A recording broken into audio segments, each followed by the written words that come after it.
Patriots. This is a new chapter in New England, and I'm glad everyone's embraced the Mike Vrabel regime, all the amazing players that have worked so hard to get their club to this position. We did it for 20 years. There was a little bit of a hiatus in there, but the Patriots are back, and it's a very exciting time for everyone in New England. The no dog in the fight thing has created a lot of waves, including with two-time Super Bowl champion defensive tackle Vince Wilfork, who was on WEEI in Boston yesterday and had this to say about Brady's comments. That's bull crap, Tom. Thank you. That's bull crap, Tom. Thank you. Come on, Tom. Now. Why won't he give all that political? This ain't political. It ain't political. What it is. Raiders ain't in it. Yep. Thank you, Vince. That's right. Say what it is. Right. What you see. Yep. You want to come back and say, hey, I'm a Patriot for life, then you should be rooting for him. Man, look, at the end of the day, if you're a Patriot for life, you know what it is. Don't give me that political bull crap. That's just what it is. That's it.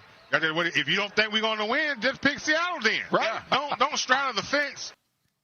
So I follow and consume a lot of Patriots stuff as a Patriots fan, and Patriots fans and media members are kind of annoyed with Brady and mad at him, thinking like, oh, well, does he not love this team anymore? Now, factually, he owns another team.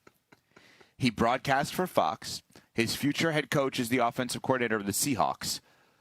But this has ruffled a lot of feathers here, guys. Oh, go ahead, Cece. No, go ahead, Smalls, because it's just utterly ridiculous. I'm going to let you have the floor. Go ahead. Do you really expect him to make a headline like this for everything that you just said? Don't you think he's trying to put forth just a modicum of neutrality here because he is a broadcaster now and he does have the guy who's going to be his future head coach on one side and the team that he had a dynastic run with on the other side? There's conflicts of interest all over the place for Tom Brady here. So I don't blame him for giving the political response, and I don't think we should have expected him to do anything else. He may not think that the New England Patriots are going to win the game. There's that. But then also, the New England Patriots are a competitor for his team that he owns, the Las Vegas Raiders. So for a couple of good reasons, it makes sense for Tom Brady to play this one down the middle. I have no problem with what he's doing, saying that he has no dog in the fight. Because here's the other thing. With his day job at Fox, he does have to show some impartiality, right? He does have to try to, be objective in what he sees and not have the pom-poms and be a fanboy when it comes to the organization that he spent the majority of his playing days with. I don't understand how anybody that is associated with the New England Patriots, anybody that roots for the team, can be upset at Tom Brady. I don't understand how he can do any wrong in their eyes. I don't get it, especially when he doesn't go out there and say, yeah, I think the Patriots suck. It's not what he did. So I don't understand why they have so much animus toward a guy that bought you 6 titles. I'm surprised. Why? I'm just... He never misspeaks, and I think there's a way of doing what he did with showing more support to the team and the fan base that loves him, and he's the New England Patriots, right? Like, without him, they don't have all of this stuff. We all know that, and that could be said about Kraft. That could be said about Belichick. Yeah. I think there's ways around this. I think he could speak in a way that acknowledges his other career paths. Right? He could say, listen, I am a member of another organization now, so I could never root for someone against my team. My team's not in it. Now, I can't really speak on this, but there may be part of my team in this, wink, wink, Clint Kubiak, etc. But, of course, Foxborough forever, Julian Edelman says it. I love the Patriots. The Patriots have been so good to me. The Patriots fans have been so good to me. We've had such an amazing run. So continuing that run, and with one of my former teammates, of course, guys, I'm not going to say it, but you know where my heart is. Like, you can mock almost the thought of rooting because it's so obvious as to where you are going. But the no dog in the fight is actually a strong statement in a weird way. And I started going conspiracy theory on this in my head yesterday. And where did that lead you? Well, what rabbit hole? It led me to Nico Harrison. And I'm dead serious. To Nico Harrison? I'm going to tell you why. Hold on.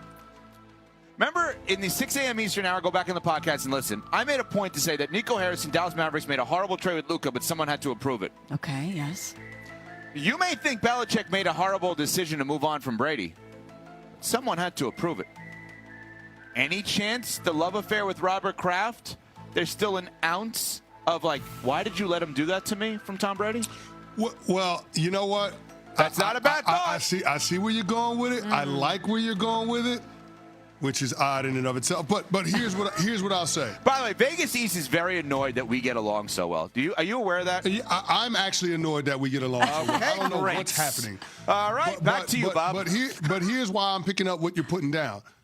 Tom Brady had the ultimate clapback when they made the decision to allow him to go into free agency. When they got rid of him, he went and won a championship with the Tampa Bay Buccaneers.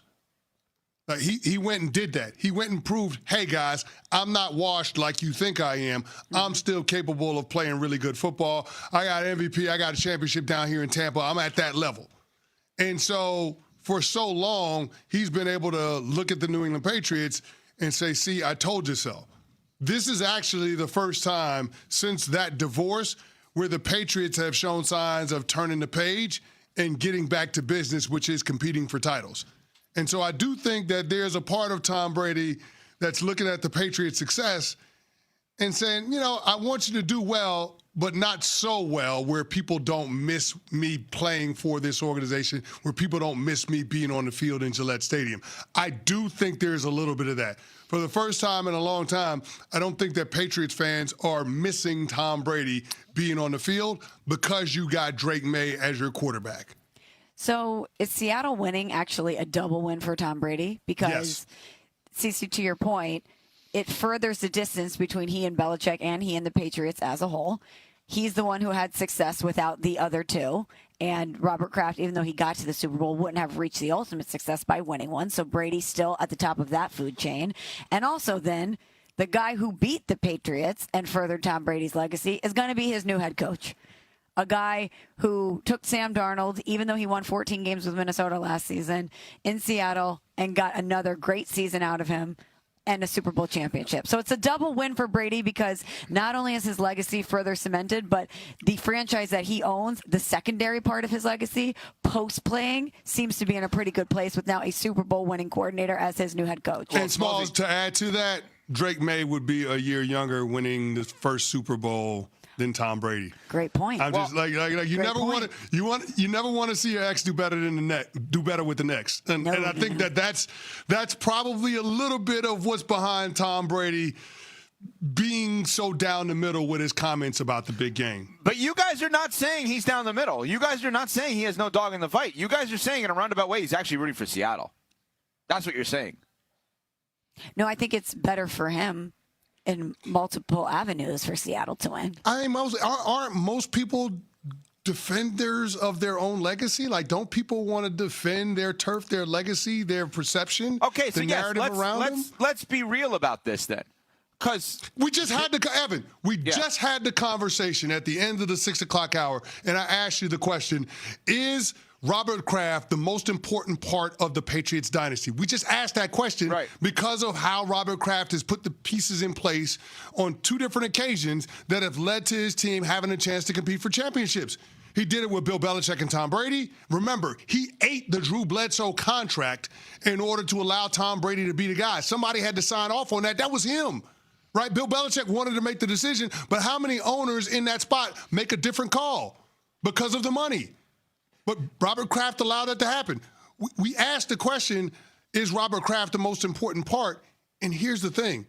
Because of the success the organization is now having with a different head coach and a different quarterback, and they're doing that with this tandem in year one of that connection, yeah, man, I think that Tom Brady might feel a little threatened when it comes to his legacy because of what the Patriots are seemingly setting up for the next decade plus with Vrabel and Drake May.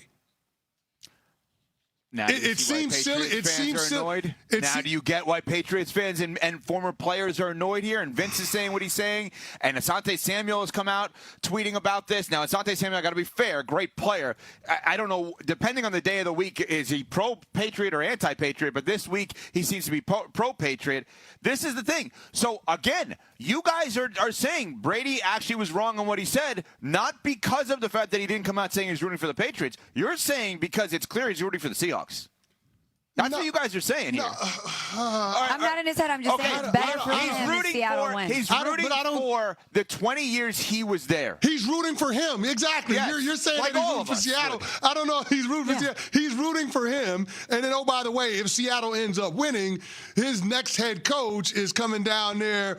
I mean, his next head coach is going to be the offensive coordinator for the Seattle Seahawks. It makes it a little bit easier from his business model to sell that to his fans. So, again, Tom Brady is rooting for him in all of this. It's not an anti-Patriots take. It's a pro-Tom Brady take, and I don't have a problem with it.